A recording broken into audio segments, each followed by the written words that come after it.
bienvenue à toutes et à tous. Comme on l'a vu la fois précédente, la guerre russo-japonaise se termine par une victoire du Japon. Une victoire tout aussi totale que surprenante, qui, comme on va le voir, a eu des répercussions aux quatre coins du monde.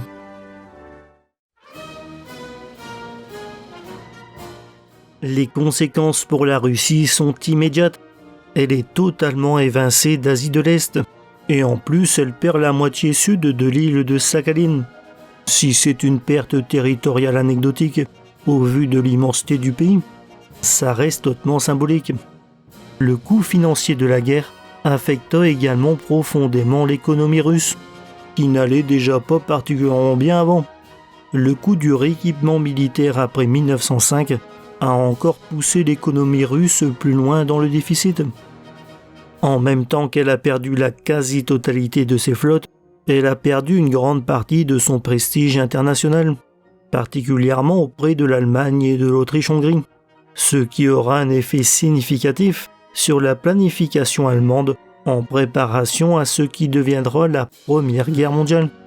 Mais c'est peut-être à l'intérieur même du pays que la défaite a eu le plus d'impact. Bien qu'il y ait eu un mouvement de soutien à la guerre au sein de la population russe après l'attaque surprise japonaise sur Port Arthur, ce mouvement populaire a rapidement laissé place à un profond mécontentement après les multiples défaites subies par l'armée. De plus contre un pays qu'on leur avait présenté comme largement inférieur. Déjà secoué par de très nombreuses révoltes, les importantes pertes humaines, pour en définitive ne faire qu'enchaîner les défaites humiliantes, ainsi qu'un quotidien de plus en plus difficile à cause des difficultés économiques, contribuèrent à alimenter l'agitation au sein de la population, ce qui aboutira à la révolution russe de 1905, suivie d'une autre en 1917, qui renversera définitivement la monarchie tsariste.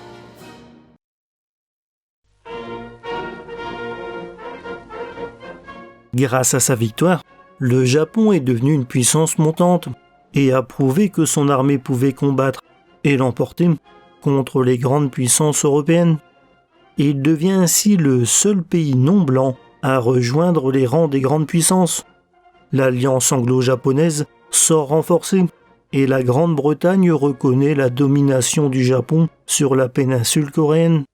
En échange, le Japon reconnaît celle des Britanniques sur l'Inde. 2 mois avant le traité de Portsmouth, ce sont les États-Unis qui reconnaissaient le contrôle japonais sur la Corée, en échange de la reconnaissance par le Japon de celui des Américains sur les Philippines. La France se rapproche également du Japon et signe en 1907 le traité franco-japonais. En plus d'avoir réussi à contenir les ambitions russes en Asie, les relations entre le Japon et la Russie se sont rapidement améliorées après la guerre, tous les deux se méfiant de l'expansion américaine en Asie. En 1907, soit à peine 2 ans après la guerre, le Japon et la Russie ont convenu de protéger leurs intérêts mutuels, devenant presque une alliance. Plus tard, le Japon offrira même une aide militaire pour tenter de sauver ce qui restait de la monarchie russe durant la révolution bolchevique. Si d'un point géopolitique et de prestige, le Japon sort grand vainqueur de la guerre, le ressenti au sein de la population japonaise est bien différent. L'opinion publique japonaise a été véritablement choquée en découvrant les termes du traité de Portsmouth. Il s'attendait à ce que la Russie cède au moins l'Extrême-Orient et paie des indemnités. N'obtenir que la péninsule du Liaodong et une moitié de Sakhaline, après une victoire aussi éclatante, mais coûteuse, leur semblait absolument absurde. Le gouvernement japonais avait été obligé d'accepter les termes sous pression des États-Unis. Le président Roosevelt, choisissant de soutenir la position de Nicolas II de ne pas céder de territoire ni de payer des réparations. Les autorités japonaises avaient pourtant besoin de ces indemnités afin d'aider les nombreuses familles endeuillées. Le Japon avait dû mobiliser plus d'1 million d'hommes et 270 000 avaient été blessés ou tués durant la guerre. Le Japon comptait également grandement sur cet argent pour faire face aux coûts financiers astronomiques de la guerre, qui s'était avérée bien plus coûteuse que ce qui était prévu initialement. forçant le Japon à emprunter de très grosses sommes d'argent à des pays étrangers.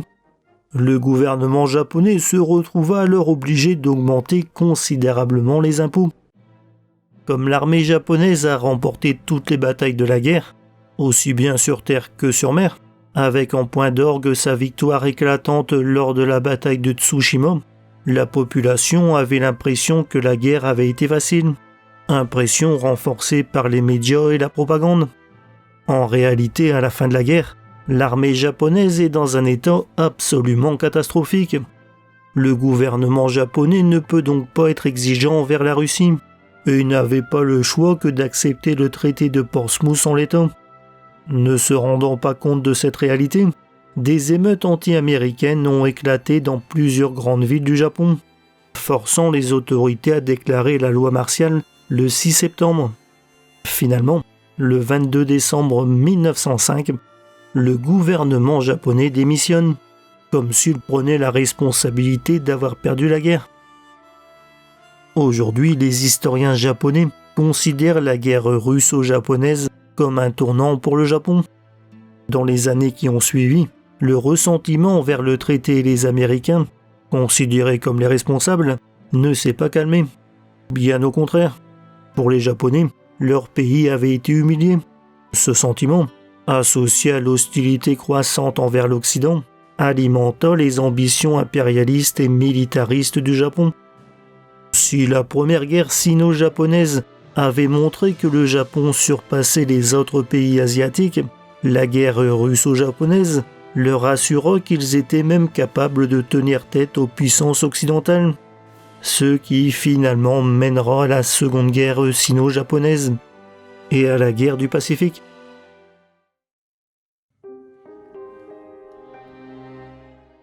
Avec cette victoire, le Japon fut considéré par les puissances occidentales comme une nouvelle puissance asiatique, voire même le pays le plus puissant de la région. Un changement d'équilibre que tous ne voyaient pas d'un très bon œil, particulièrement les États-Unis et l'Australie, qui en plus de s'inquiéter pour leurs intérêts dans la région, commençaient à craindre le péril jaune. Certaines personnalités américaines voyaient la victoire japonaise comme un défi à la suprématie occidentale. La Grande-Bretagne, de son côté, en plus de renforcer son alliance avec le Japon, se rapprocha de la Russie. Maintenant qu'elle n'avait plus rien à craindre d'elle, elle pouvait se concentrer contre l'Allemagne. En parallèle, le succès japonais, première victoire d'un pays asiatique sur une puissance occidentale des temps modernes, eut un profond retentissement dans un monde encore plongé en plein dans le colonialisme. Inspiré par la victoire japonaise, des mouvements indépendantistes et révolutionnaires se sont multipliés. Selon l'Indien Nehru, artisan de l'indépendance indienne, le fait que le petit Japon ait battu la Grande Russie a fait une profonde impression sur l'Inde.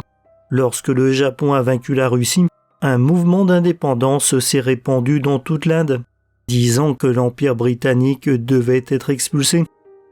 Même la Chine, qui avait pourtant été en guerre avec le Japon à peine une décennie plus tôt, s'en réjouit. Pour Sun Yat-sen, qui est considéré comme le père de la Chine moderne, nous avons considéré cette défaite russe face au Japon comme la défaite de l'Occident face à l'Est. Nous avons considéré la victoire japonaise comme notre propre victoire. La guerre russo-japonaise inspira également des peuples d'Europe, comme les Irlandais contre la domination britannique. La Finlande, qui était alors sous contrôle russe, accueillait également avec beaucoup d'enthousiasme la victoire japonaise. Les plus actifs furent cependant les Polonais. Leur pays était alors partagé entre plusieurs nations, dont la Russie. Des mouvements d'insurrection polonais ont organisé des sabotages en Russie et envoyé des renseignements au Japon. Ils ont même planifié un soulèvement aidé par les Japonais. La population polonaise était si agitée que les Russes étaient obligés d'y maintenir une armée de 300 000 hommes.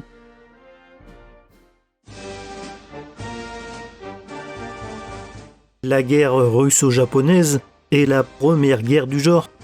C'était la première confrontation entre deux forces armées modernes depuis plusieurs décennies, précisément depuis la guerre franco-prussienne de 1870. Ainsi, elle introduit de nombreuses caractéristiques de ce que sera les guerres du XXe siècle. On y retrouve de nombreuses innovations apportées par la révolution industrielle, telles que l'artillerie, les mitrailleuses et les cuirassés, avec des armes plus puissantes et précises que par le passé. Ces armes nouvelles et meurtrières ont causé un nombre impressionnant de victimes dans les deux camps. Clairement, ni le Japon ni la Russie ne s'étaient préparés à de telles pertes. Une guerre totale, avec mobilisation de masse, et un coût matériel et financier si important qu'un soutien national et étranger était nécessaire. Le tout avec des combats à grande échelle, sur terre et sur mer. Véritable précurseur de ce que l'on verra quelques années plus tard, durant la guerre des tranchées de la Première Guerre mondiale. Cette guerre attira l'attention de très nombreux pays. Des observateurs militaires et civils de toutes les grandes puissances l'ont suivi de très près, avec au total plus de 70 personnes de pas moins de 13 pays différents du côté japonais, avec par exemple le Royaume-Uni, l'Allemagne et l'Italie, ou encore les États-Unis, avec Arthur MacArthur, le père du futur maréchal Douglas MacArthur. On retrouve également des pays plus surprenants, comme le Brésil, le Chili ou l'Argentine. Malgré les nombreux articles et rapports produits, de façon assez improbable, aucun pays n'en a tiré de leçon. En fait, il semble que les militaires eux-mêmes pensaient que la guerre russo-japonaise était une sorte d'anomalie, qui avait peu de choses à voir avec le reste du monde. Il semblait alors très improbable que l'Europe ne connaisse des combats aussi meurtriers. Voilà, c'est la fin de cette vidéo. J'espère que ça vous a plu. Et si c'est le cas, je vous encourage à mettre un petit like. Et au passage à vous abonner pour ne rater aucune de mes prochaines vidéos.